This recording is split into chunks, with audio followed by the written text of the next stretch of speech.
Tu viens dans Photo from Boot. Donc là, j'ai mis la première. Si je clique encore, il me met la deuxième. Donc là, je vais faire Launch Event. Tu vois, là, il me met directement sur mon écran d'accueil. Là.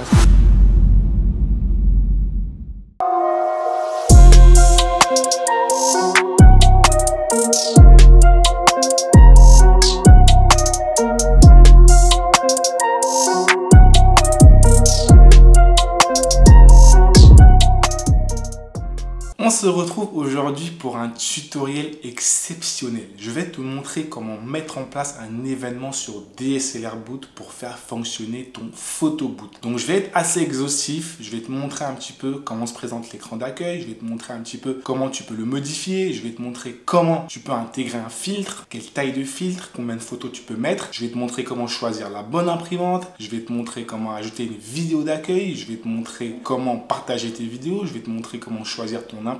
Je vais te montrer comment récupérer tes photos et finalement les envoyer à ton client directement. Bref, je vais essayer de faire un deep dive, donc une plongée en profondeur dans ce logiciel-là. Et c'est quelque chose que personne ne fait dans le monde francophone. Même en anglais, c'est assez brièvement fait et à mon goût, c'est pas très bien expliqué. Donc on est sur le début d'une longue série de vidéos sur le photo boot. Donc accroche-toi, ça va aller très très vite, mais je pense que tu vas être à mesure de comprendre parce que j'aime bien expliquer les choses en profondeur. Sans plus tarder, on y va, let's go, c'est parti. Donc, cher ami, on se retrouve sur mon écran d'accueil. Je tiens à préciser déjà une chose qui est très importante. Là, quand tu prends ton abonnement DSLR Boot à l'année, tu as accès à 2 ordinateurs. En fait, l'erreur que moi j'ai fait au début, c'est que je suis allé configurer sur mon PC là, le PC portable, et j'ai cru que ça allait synchroniser avec l'autre ordinateur, donc celui de ma borne en fait. Erreur totale, parce que pour DSLR Boot, pour eux en fait, tu es sur 2 boots différents. Donc pour moi, les configurations que je vais te montrer là, il faut que tu les fasses directement sur ta borne. Je vais donc lancer DSLR Boot. On va essayer de partir de zéro, faire quelque chose de propre pour te montrer exactement quelles sont les bonnes étapes à suivre sans rien sauter. Comme ça, à la fin de ce truc, normalement, tu seras calé. Donc là, on se retrouve, on est à peu près sur l'écran d'accueil là du début. Et moi, ce que je vais faire, c'est que je vais créer un nouvel événement, tout simplement. Donc, je te montre un petit peu aussi quand même l'écran d'accueil. Donc, quand tu vas arriver, tu seras là. Tu vas voir tes différents événements là que tu as déjà pu faire. Et en fait, ici, sur ta droite, tu vas avoir différentes choses. Donc, les modes de capture. Tu as le mode photo, tu as le mode GIF, tu as le mode boomerang, tu as le mode vidéo. Voilà. J'ai tout désélectionné pour garder uniquement le mode photo parce que c'est uniquement ça qui va m'intéresser. J'ai pas envie de faire du GIF, j'ai pas envie de faire du boomerang, j'ai pas envie de faire de la vidéo. Voilà. Donc, c'est pour cette raison que j'ai choisi uniquement le mode photo. Donc, une fois qu'on est là, c'est le nouveau, hein, c'est le DSLR version 7. Là, je pense, on va aller sur New Event. Moi, j'ai mis en anglais parce que je pense que c'est mieux traduit dans la langue d'origine. J'aime pas mettre en français parce que j'ai l'impression quelque chose que je ne comprends pas. Et comme je suis bilingue, bah, ça me dérange pas. Après, pour toi, ça sera pas compliqué parce qu'il faudra juste voir où est-ce que les choses sont placées et essayer de refaire pareil. Donc, en soi, ça n'a pas d'incidence. Donc, je viens ici, je fais New Event, donc nouvel événement. Donc, on va essayer de mettre tuto YouTube. Et donc, du coup, on va aller dans Customize Settings, donc customiser les paramètres, pour essayer de mettre un petit peu ce qu'on veut en termes de filtres, etc. Donc, je viens ici. Event name can only contain alphanumeric characters and spaces. Mais on va essayer de mettre ça en minuscule. Tutoriel YouTube. Donc, je vais faire Customize Event. Donc, comme vous avez pu le voir, j'ai l'impression que c'est parce que c'était en minuscule, je sais pas trop. Donc, du coup, en majuscule, ça risque de pas passer. Donc, ici, en fait, tu vas avoir l'écran d'accueil. On est d'accord. Moi, j'aime pas trop l'écran d'accueil quand c'est statique. Donc, je préfère ajouter une vidéo. Donc, je viens dans Design ici, je vais descendre tout en bas. Je viens dans Settings, en paramètres, je descends tout en bas. Et ici, en fait, il y a, je vais supprimer ça, comme ça, je pourrais vous montrer comment on rajoute. Start Screen Video. En gros, l'animation va jouer en boucle avant que l'écran de bienvenue apparaisse. Donc, en fait, moi, je préfère mettre plutôt une sorte de vidéo ici, comme ça les clients, quand ils arrivent sur la borne, il y a une belle petite ambiance vidéo avec justement un petit message qui leur demande de toucher l'écran pour démarrer. Donc je vais venir ici, je vais faire Choose, je vais aller dans, j'ai déjà ajouté dans mon truc, sinon je vais aller chercher dans mon ordinateur directement, donc c'est pas compliqué, et je vais faire Choose, donc choisir tout simplement. Je vais même faire un petit preview ici, donc là je te fais un petit preview, je fais sur Canva, hein. C'est assez rapide, donc j'ai juste mis un texte, j'ai fait une animation en mode qui scintille, j'ai mis ma boîte juste en haut quoi, Shoot Paris. Donc je ferme ça et je continue les configurations. Donc là on est sur la partie écran d'accueil, donc on a mis un petit peu ça et c'est justement ce qui va apparaître quand les gens vont aller sur la borne. Ensuite on va s'occuper maintenant de tout ce qui est template. Donc je vais venir ici, je vais cliquer sur cette flèche là et je vais venir ici dans la partie Print Layout. Donc, arrivé ici, je vais faire un New Template pour partir vraiment de zéro pour que tu puisses bien comprendre comment je fais pour arriver au résultat final. Donc, je viens ici en haut à gauche, je vais faire New Template, donc nouveau template. Le nom, je peux mettre Template Tuto YouTube. En fait, on me demande ici en bas si je veux ajouter un preset. Tu vas voir qu'il y a plein de presets avec le format bandlet, le format 4 photos, voilà. Et donc, en fait, il y a plein de formats. C'est des formats par défaut de DSLR Boot qui sont souvent utilisés aussi. Et donc, du coup, tu peux choisir directement un format par défaut, soit faire quelque chose par toi-même en ajoutant ton propre modèle, quoi. Donc, je préfère qu'on parte de zéro pour que tu puisses bien comprendre le truc et que si après, tu as envie de le faire via les modèles de DSLR, fais-toi plaisir, il n'y a pas de souci. Mais là, on va partir sur None, donc sur aucun preset. Et on va faire OK. Donc, une fois qu'on fait OK, on arrive sur cette page complètement blanche que j'aime beaucoup parce que c'est nous qui allons devoir meubler cette histoire. Donc, ici, à ta gauche, tu vas voir, il y a la partie Add pour dire ajouter. Photo from boot, on ajoutera après. Image, text, shape, background color, tout ce que tu veux. Juste, je te présente un petit peu les différentes choses, tu vois. Le layout en dimension, là, on est en pixels, il est en 4x6, en taille de papier. Mais par contre, ça, c'est en pixels. Maintenant, pour connaître la taille en pixels, tu as juste à descendre ici en bas et tu vas voir que normalement, on est sur du 1200 en hauteur et sur du 1800 en largeur. Donc, si tu veux faire ton modèle sur Canva, tu dois aller choisir ces paramètres-là, 1200 en hauteur et 1800 en largeur. Donc, tu fais un template personnalisé sur Canva, c'est assez rapide. Et par rapport à tout ce qui est impression, on est sur du 300 dpi, donc c'est assez classique pour tout ce qui est impression. Format orientation, on est sur l'orientation horizontale, tout simplement. Un petit peu comme ce que ton appareil photo peut faire d'habitude. Taille de papier, on est sur du 4x6. Tu as plusieurs tailles aussi que tu peux choisir. Tu as 4x8, 5x7, 6x8, peu importe. Tout dépend de ton imprimante et de ce que tu as envie de produire comme résultat. Donc, on va cliquer là-dessus. Et donc, du coup, on va donc devoir rajouter notre layout ici, qui sera rien d'autre que notre filtre personnalisé qu'on aura fait. J'ai fait en quoi 2 minutes sur Canva. Je vous montre juste le filtre, mais si vous voulez, je pourrais faire une vidéo où j'explique un petit peu comment faire les filtres sur Canva assez rapide. J'ai déjà fait un pour le vidéo boot, mais je peux en faire pour le photo boot, il n'y a pas de souci si vous me demandez. Donc, partie image, on va chercher. Normalement, c'est ici. J'ai pris un thème doré noir. Tu vois que parce que mes dimensions sont exactement celles recommandées, donc 1800 par 1200 là, ça tombe directement comme il faut sur le layout. Donc c'est aussi pour ça qu'il faut vraiment savoir très bien ce qu'on fait. C'est pour ça que je voulais partir justement sur quelque chose de vierge pour que tu puisses vraiment voir ce que ça donne. Donc moi dans ma tête, j'ai pensé à ajouter 3 images. Une grande un peu principale et 2 autres sur le côté. Donc pour ajouter les images qui vont justement être prises lors de ta session, tu viens dans Photo from Boot. Donc les photos du boot. Donc là j'ai mis la première. Si je clique encore, il me met la deuxième. Si je clique une troisième fois, il me met la troisième. Donc je vais juste les prendre et les décaler un petit peu et je vais travailler sur chacune d'entre elles. Maintenant pour garder le bon espacement, tu vois là comme ça quand j'espace, ça reste toujours pareil en termes de proportion parce qu'en fait ici en haut, j'ai gardé le Keep Aspect Ratio. En gros, j'ai gardé le même ratio. C'est-à-dire que si je modifie la largeur, la hauteur se modifie aussi pour garder les mêmes proportions, qui sont les proportions de l'appareil photo. Parce que c'est important. Donc tu vois là, je peux avoir un truc comme ça qui est déjà pas mal. Donc je le recule plus par ici comme ça. J'essaie de le mettre par là. Parfait. Et je prends celle-là que je décale en bas comme ça. Je prends celle-ci que je décale ici. Je vais juste les agrandir un petit peu pour avoir la même bordure que l'espacement qu'on va avoir au niveau de la première. On va pas essayer d'être parfait, hein. On n'a pas le temps d'être parfait, mais c'est juste pour te montrer un petit peu ce que ça donne. Donc là, comme ça, on a déjà un magnifique template avec 3 images que j'ai fait en 30 secondes. Maintenant, tu peux rajouter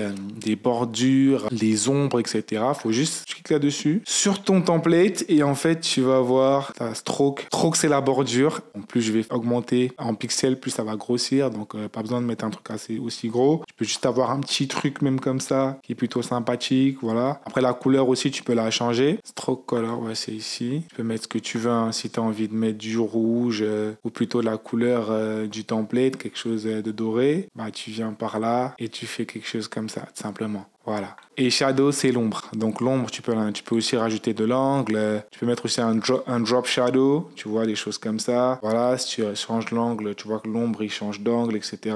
La distance, tu vas avoir un plus gros ombre. Bah, tu le décales par là-bas. On va laisser ça. C'est juste pour te montrer. Tu peux faire pareil sur les autres templates. Voilà. Il y a pas mal de possibilités. À toi d'être créatif, à toi de faire ce que tu as envie de faire pour avoir le résultat que tu veux. À ce niveau-là, on a fait notre template. C'est plutôt génial, c'est plutôt cool. Il est pas mal, il est propre, il est beau, il est mignon. Donc, du coup, tout à l'heure, je te montrais fait par rapport à l'aspect ratio pour te dire que quand tu vas bouger tes trucs, bah, ça va bouger aussi proportionnellement par rapport à la taille. Mais si par exemple tu as envie d'avoir une forme qui est différente, pas forcément 1800 par 1200 format appareil photo, tu peux juste prendre ça. Donc, tu viens monter ici, tu décoches le Keep Aspect Ratio là et tu peux maintenant venir ici, tu vois, là je peux l'agrandir en largeur, etc. Faire ce que je veux, faire une bande, une bandette, etc.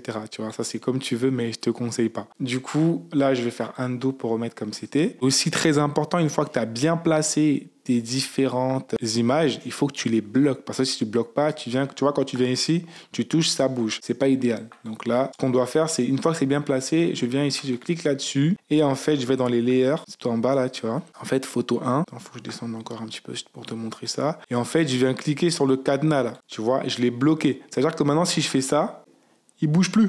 Il bouge plus, il est fixé là à vie. C'est comme ça que tu dois faire parce que si demain tu fais pas ça et par inadvertance tu bouges un layer, tu bouges une photo, bah ça chamboule tout quoi. Donc pareil pour la 2, une fois qu'on a fait le truc, tu viens ici, tu bloques. Donc là, ça ne bouge plus. Voilà, 3, elle bouge encore. Donc là, je vais faire undo et je vais venir bloquer. Et quand je bloque comme ça, qu'est-ce qui se passe? Bah, les 3, ils bougent plus, tu vois. Donc là, on a fini un petit peu avec la partie template. Si vous voulez que je fasse un template, je vous montre comment on fait des templates sur Canva en 2 minutes. Moi, je balance, il n'y a pas de souci. C'est easy en vrai. Mais moi, personnellement, j'en fais pas parce que pour mes événements, moi, je prends un designer pro parce que c'est du temps perdu pour moi. Je préfère vous le dire comme ça, moi, c'est dit. Mais si tu as le temps, si tu as envie de faire ça, parce qu'au début, j'aime bien faire les choses pour connaître un petit peu qu'est-ce que ça implique en termes de temps, en termes d'investissement. Donc, pourquoi pas justement prendre quelqu'un après que tu aies maîtrisé comment ça fonctionne pour savoir combien est-ce que tu dois la payer cette personne-là par rapport au travail qu'elle aura à fournir. Je vais vous montrer un truc avant quand même parce que c'est pas fini. Et en fait, dans la partie template là, template tuto YouTube, si je veux l'avoir dans mon événement, il faut que je le mette en favori. Donc, je vais cliquer là comme ça. Comme ça, quand je vais lancer mon événement, il va se lancer avec ce template là. C'est comme ça qu'on fait un petit peu quand on est en event.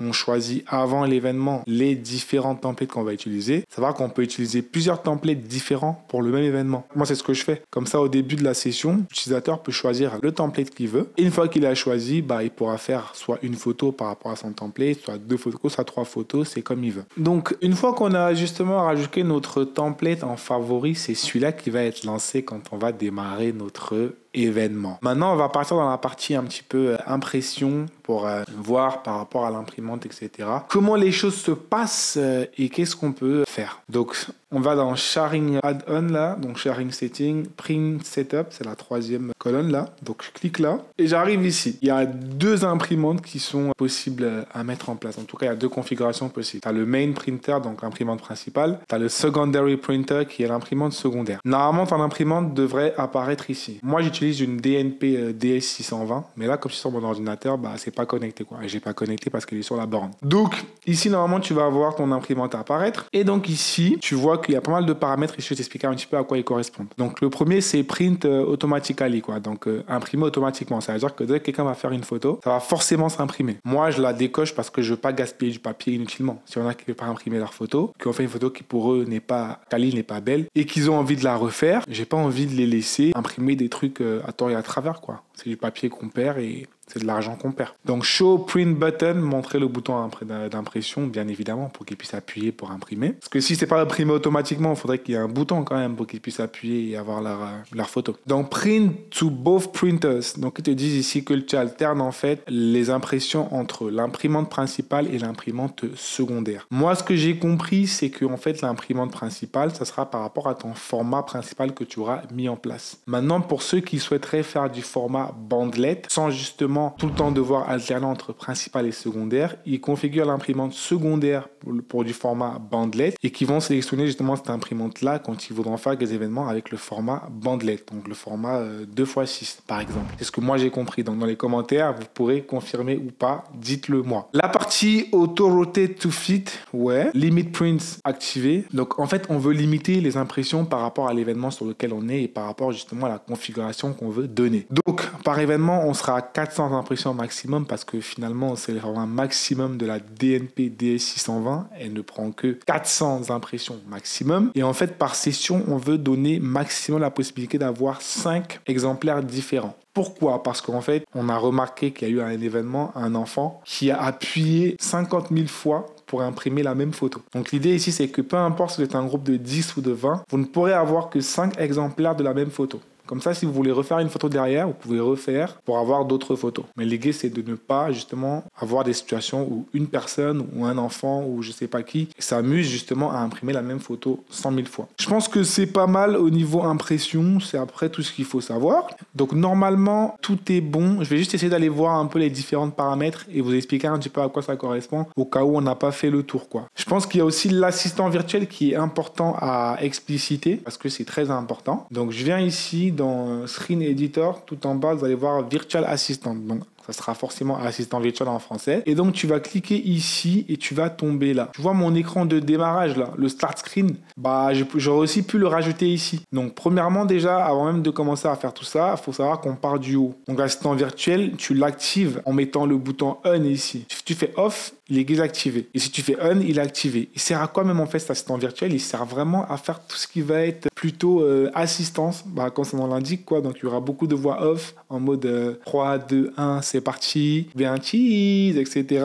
Ou écran d'affichage, etc. Ça sert vraiment à faciliter un petit peu le processus de prise de photo par les différents clients. Donc c'est pour ça qu'à mon sens, c'est important. Donc par exemple, là tu as l'écran d'accueil là que je vous ai montré tout à l'heure. Et en fait, il va tourner en boucle, il va rester comme ça. C'est une loupe en fait, c'est une boucle. Donc les gens qui vont venir sur le photo booth, ils vont le voir, ça sera joli. Et dès qu'ils vont appuyer n'importe où sur l'écran, ben, ils pourront justement commencer leur session. Ici, tu as la partie countdown vidéo, donc compte à rebours. Tu as la partie sélectionner un effet, c'est un MP3 ou un MP4. Toutes ces voix off là, on peut les écouter et facilement les refaire sur les sites de freelance comme Comeup, donc comeup.com, qui est une plateforme à la base française. Et tu as beaucoup de gens qui font des voix off là-bas pour des prix ridicules. Pour 5 €, tu auras toutes ces voix off là qui seront faites, tu vois, par exemple. Donc c'est vraiment pas cher. Donc si on veut vraiment être dans la qualité, il faut pas se priver de ces choses là, il faut essayer tout le temps améliorer un petit peu ces process. On peut écouter la voix off là, celle-ci en anglais. On va voir ce que ça dit. Select an effect. Voilà, donc il te dit juste de choisir un effet. Ensuite, avant le compte à rebours, tu vois, tu as pas mal de choses comme ça. Tu as Get Ready, donc soyez prêts. On peut écouter aussi pour que tu puisses voir. Donc tu viens ici, tu cliques là. Get ready. Ready, get ready. Voilà.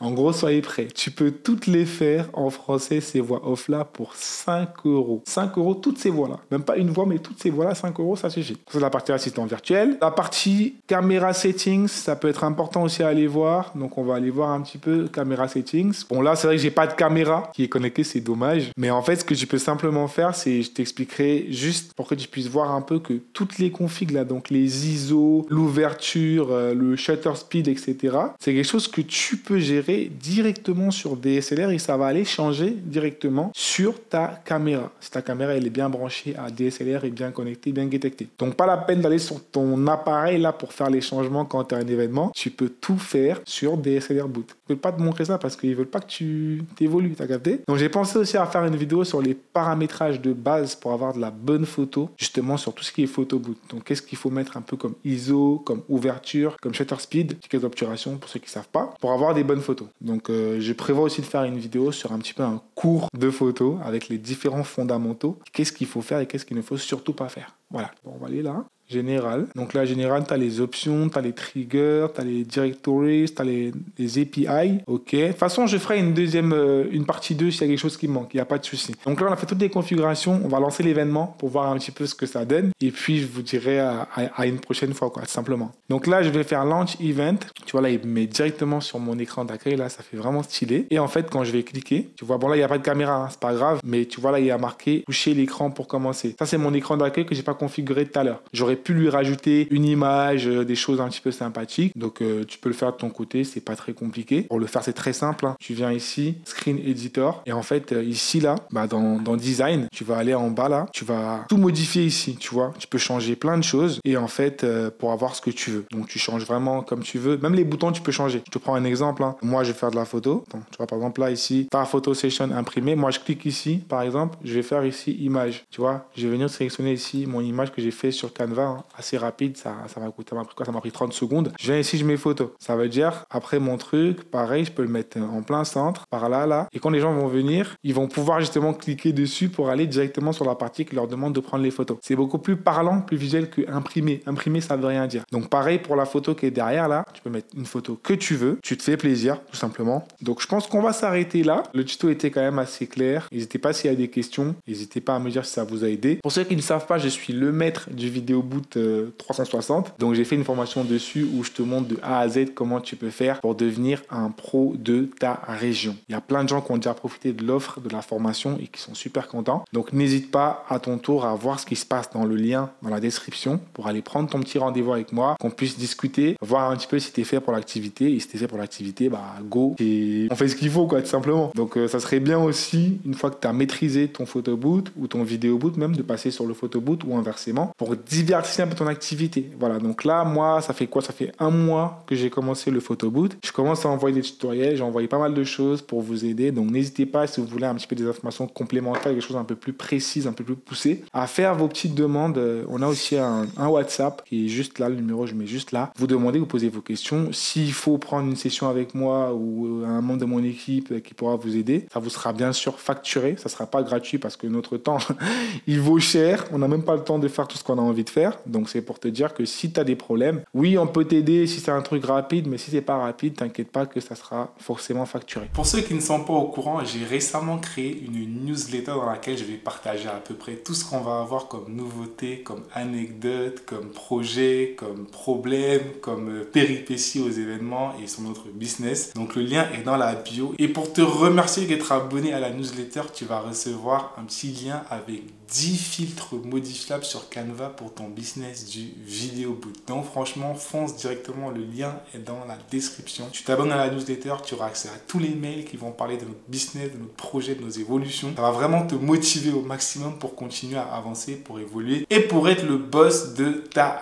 région. Donc c'est 100% gratuit, tu as juste à t'abonner et tu recevras directement ton lien vers 10 filtres modifiables directement sur Canva Pro qui vont te faire gagner un temps énorme. J'ai également un groupe Facebook dans lequel on discute des problématiques du vidéo boot, du photo boot. Le lien pareil est dans la description. Tout le monde est le bienvenu, tout le monde peut poser ses questions, tout le monde peut dire et faire à peu près ce qu'il veut tant que ça respecte les règles du groupe. Et puis voilà quoi, on fait les choses pour que tout le monde soit content. Maintenant, si tu as envie d'avancer super rapidement dans ton business du vidéo boot et que tu galères, sache que je te forme sur ce business avec un coaching personnalisé fait spécialement pour toi, conçu de A à Z pour que tu n'aies aucune question à poser ou à te poser et que tu saches exactement quoi faire, où trouver ton matériel, comment démarrer et où trouver tes premiers clients. Donc le lien est dans la description, pareil, tu as juste à cliquer dessus pour avoir accès. Tout est en ligne, la formation est 100% dématérialisée, accessible sur n'importe quel appareil mobile ou ordinateur, etc.